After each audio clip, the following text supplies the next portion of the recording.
Kung nga sila pumasok sa school, ay hindi nga pwedeng hindi sila muna maglalaro mga kamami ko. Yan nga pala yung nakuha nila sa may Happy Meal, sa may McDo mga kamami ko na binili ng daddy nila para sa kanila. Yan nga yung nilalaro nila bago sila pumasok sa school.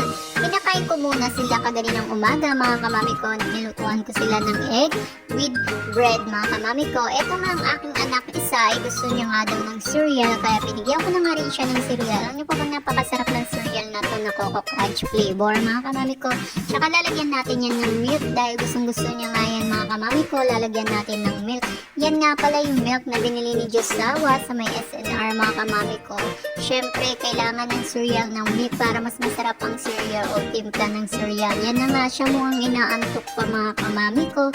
Pagpasensyaan niyo na po at medyo tumutulo yung milk sa bibig niya dahil antok pa nga siya mga kamami ko. Talaga pag maagang pasok ng school ng mga bugoy ko talaga namang medyo tinatamad pa sila bumango pero kailangan nila pumasok.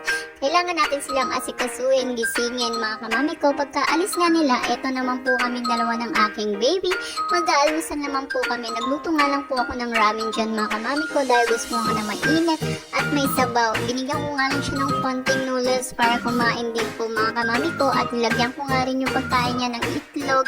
Yan nga po yung natirang itlog ng mga kuya niya. Ibinigay ko na nga rin sa kanya at nilagyan ko nga siya ng konting noodles. Tuwang-tuwa nga siya mga kamami ko. Yan nga, hindi nga siya makapag-antay at parang inaabot niya. Ang gusto niya na nga rin pong dakutin. Ikaso nga mainit nga po. Hinipan ko nga lang at maya-maya kakain na rin po siya.